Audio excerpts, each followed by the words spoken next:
Hi, kiddo. How was your day?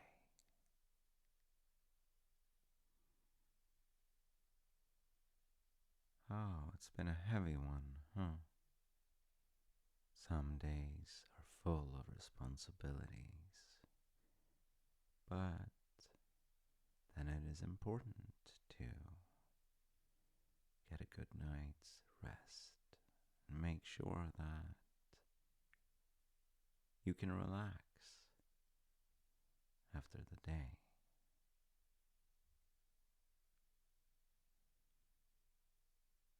Yeah, I know, not everything is finished. That's how it goes. So, what if I asked you to do nothing productive for the rest of the day? How does that feel?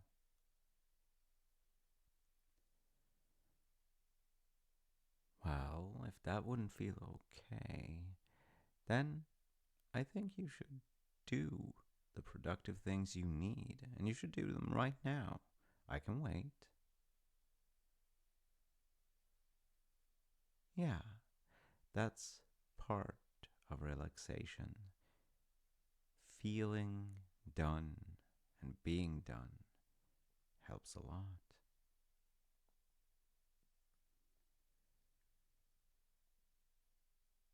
Well, if you can't do it now, I guess you'll have to do it tomorrow.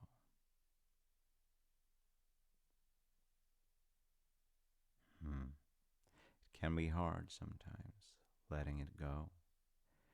But you can't keep carrying things at all times. You need to be able to put it down.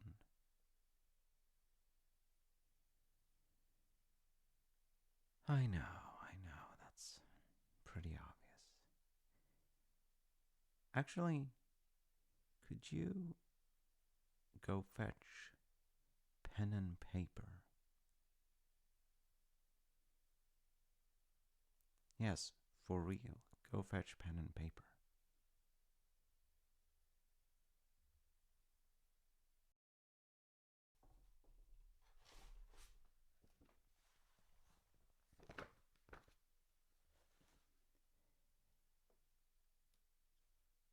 This ancient technology can be used to write things down. So, let's do that.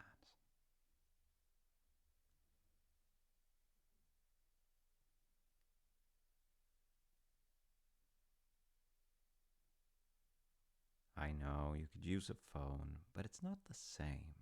Just trust me on this one, okay?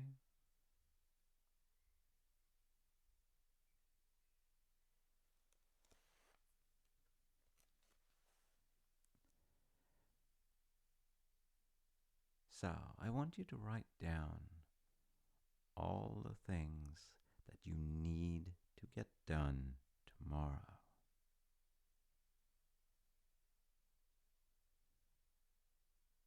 Yep, all of them. Just write it down.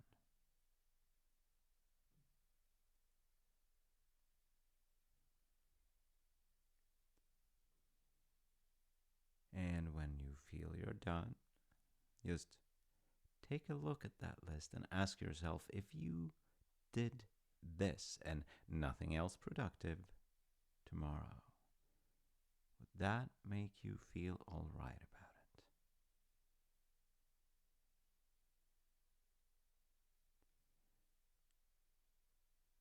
Well, if you need to, you can always add more.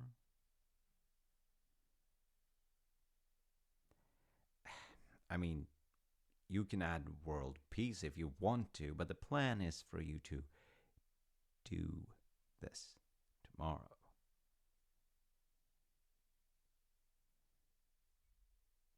It's the plan.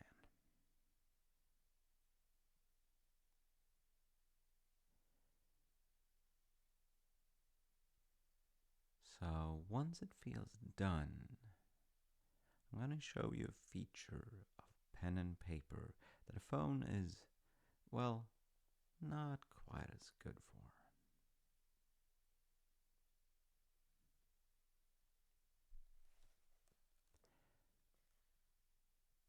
let's put this list to the side for a moment, like this.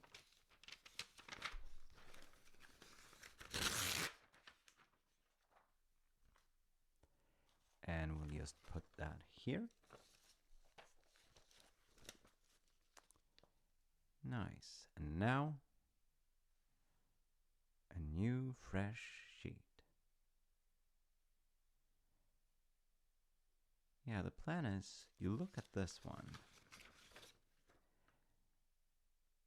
and you're writing a list, but this time the list is bite-sized and chronological.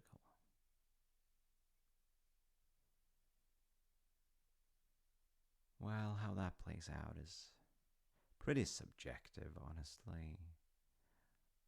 Personally, I could write get out of bed as the first thing on my list because I like the feeling of just checking off something when I get up. But I can also see that depending on how you feel, maybe having a list that is that detailed is just going to feel a bit overwhelming. So you pick the road that's right for you. Be as detailed as you need to be able to go back and check things off the list now and then, and consider each task doable in its own right. Yeah, and if something looks too big, just keep splitting it up.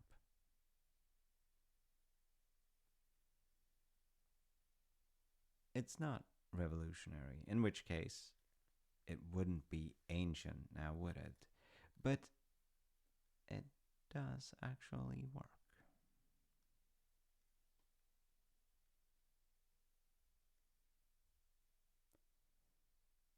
I'm actually going to write one of these for myself.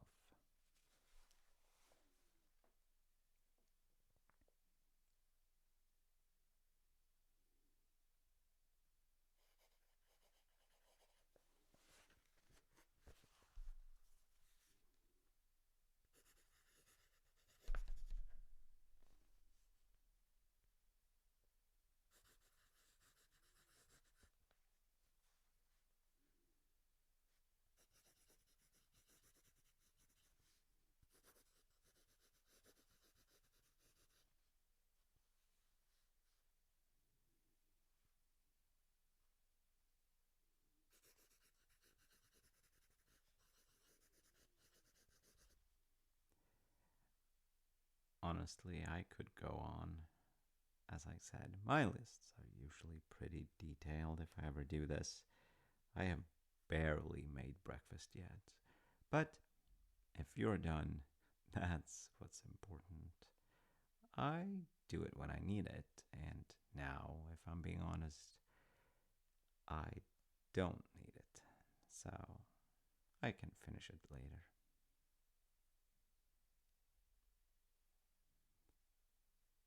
Okay, so if you look at that list and just consider for a moment that I will now snap my fingers and everything on that list will be not your problem for tonight. Okay? But it will be your problem tomorrow. And the question is there something you feel the need to remember, something that your brain is reminding you about right now that needs to be added to the list? Okay, that's all right. I'm just making sure. Usually, the big deals are the ones you think of first anyway.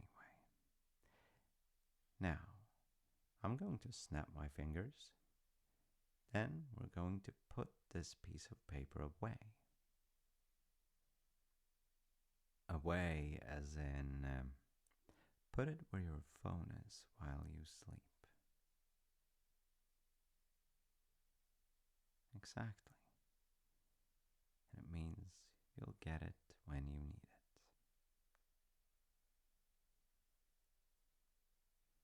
You ready put this away. Here comes the magic finger snap. After this, you don't have a care in the world for the evening, okay?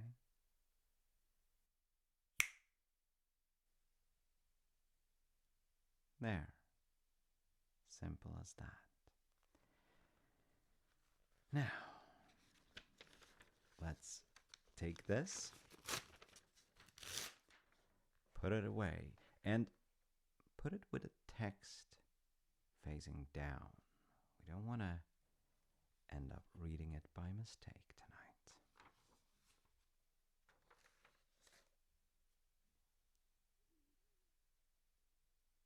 There you go. Now you're feeling ready to relax?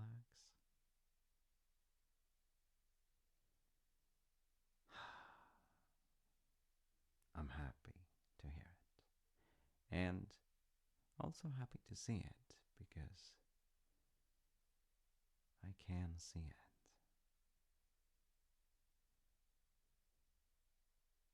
Yeah, your shoulders are lower.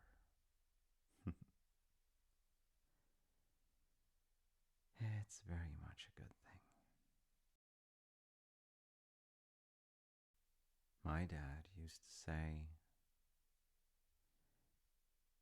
it's not the homework, it's having it hanging over you all the time until it's done.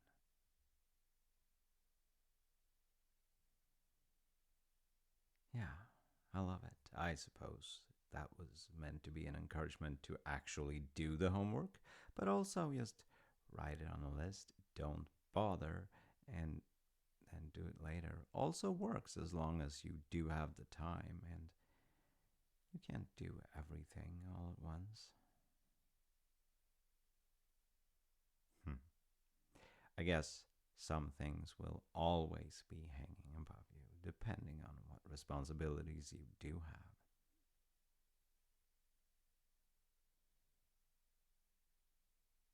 True, and Atlas comes to mind. I mean, he carries the sky, which will very much always be hanging above you, or I guess maybe in ancient Greek myth it wouldn't necessarily do that if he wasn't there holding it up.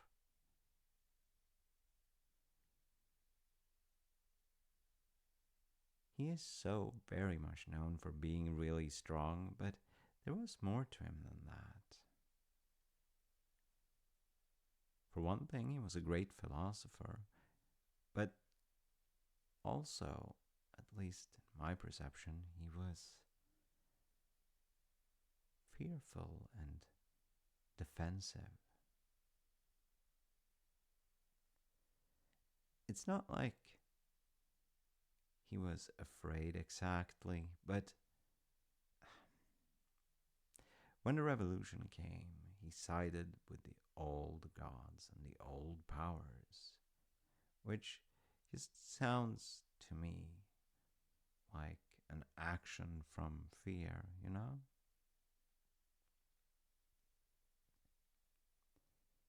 Of course, and it looks safe. It sounds safe in theory. Like, put all your money in radio. What could possibly go wrong? Well, it's not a perfect analogy, but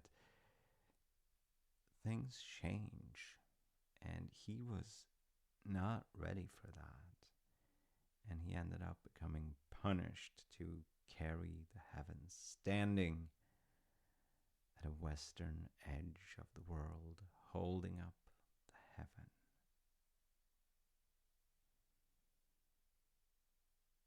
Yeah, and it's one of those things where it would probably be kind of hard to ask someone for help, but even if there is no one who will just straight up hold it for you for a while, maybe there is some sort of help to be granted, you know?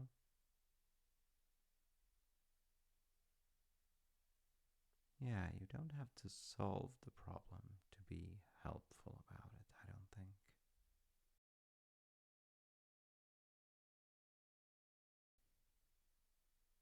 I may be a little unfair to him, calling him afraid and defensive, but there's also this other story about him.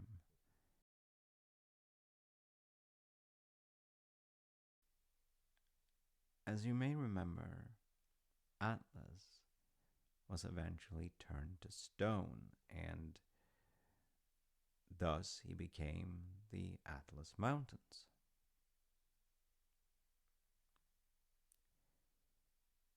Yeah, I know, that's not in the western edge of the world, it's a whole mess. But anyway, he was turned to stone, and when anyone in Greek myth is turned to stone, there is somewhere that your mind should probably go almost immediately. Exactly. So, he was turned to stone by Medusa, or more precisely by Perseus, who had killed her and acquired her head and used it as a weapon, which is so wild, but it was magical or something, so, that worked wonders for him, I guess.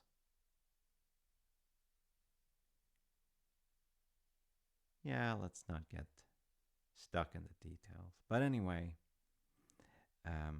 Atlas had heard a prophecy that something he treasured would be stolen by a son of Zeus. And Perseus was one of very many sons of Zeus. So he didn't want anything to do with him when he came asking for a place to stay. Yeah, basically, he just wanted shelter for the night, but Atlas did not dare to associate with him, thought him to be a thief in the making. Actually, the thing that caused that conflict and eventually did turn him to stone, it was about, well, at the western edge of the world, three daughters lived, and some say they were Atlas' daughters, and they were the guardians of the light of the setting sun.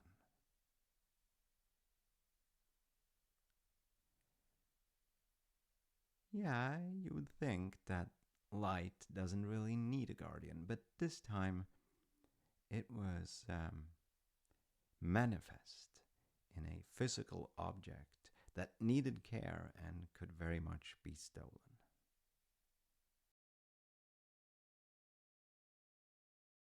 The light of the setting sun in Greek myth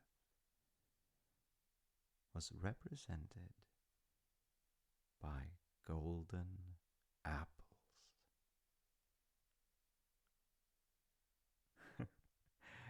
Yeah, it's beautiful how it keeps coming back. And those apples, the mere fear of them being stolen, caused the conflict that eventually turned Atlas to stone.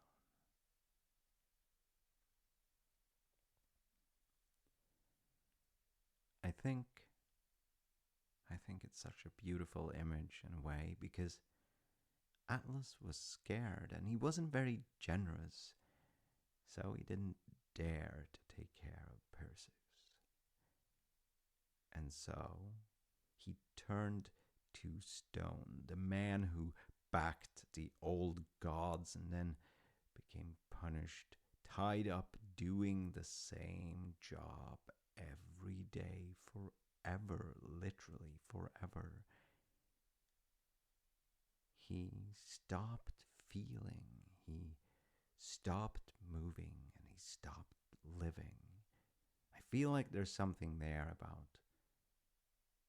growing old ahead of time, you know?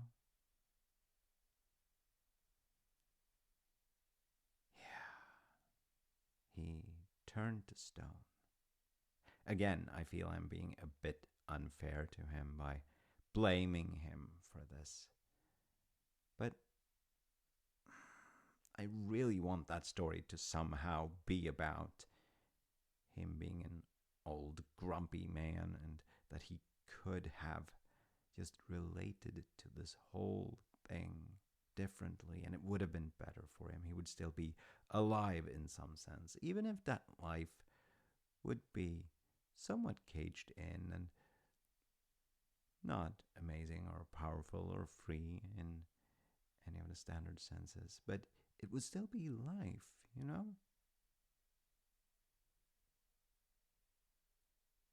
Yeah.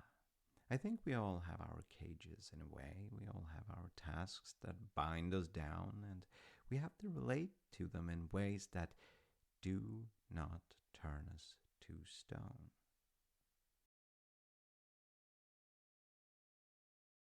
Yeah, I think so.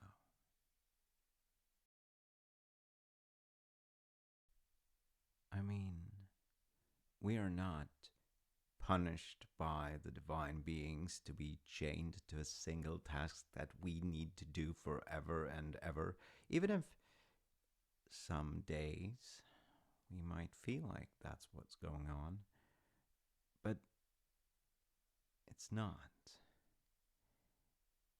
And from what I think, Atlas failed because he was unable to give and receive trust and help. He was unable to be generous and kind both to others and to himself.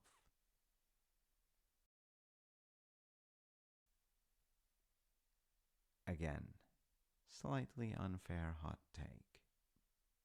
But there is something to the image, I do think. I like it more than I believe it to be the sort of canon interpretation back in the day.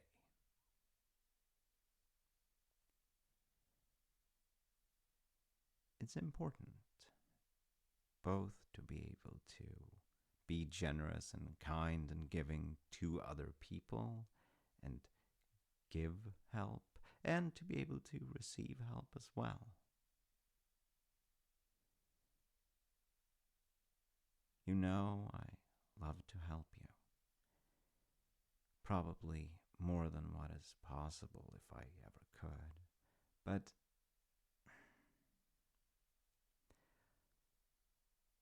ultimately, what little I can do and what you allow me to do just tonight, just by showing up and being here again and again, and continue to be part of each other's lives. You make me the person I need to be. And that person is not a giant mountain ridge.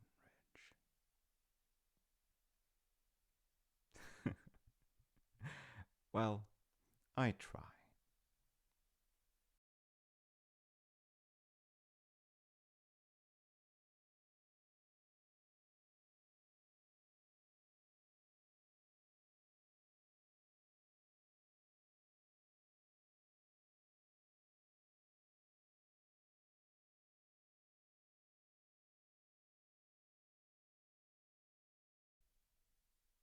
The thing is that no matter how dire the prophecies may be, or what things inevitably need to happen,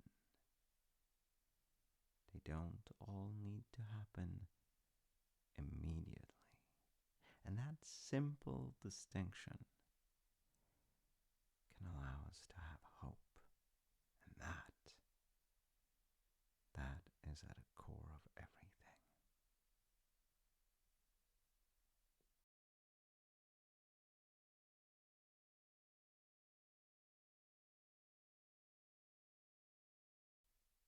I think if you want to turn to stone real fast, and you can't find the head of Medusa, then losing hope can be a way. Luckily, hope can be restored. I'm certainly not hopeful at all times, but somehow you have a way of taking me back to center. Yeah, you do so much for me, and you hardly even know it.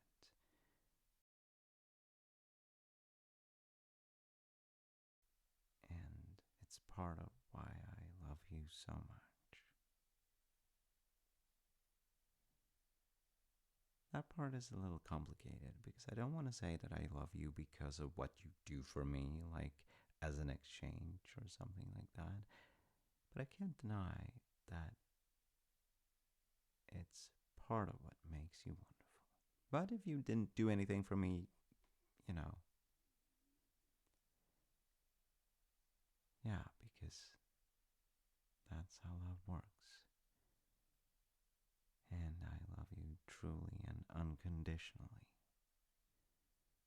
Which is why I am so glad to be able to be part of your life and help you in what little ways I can.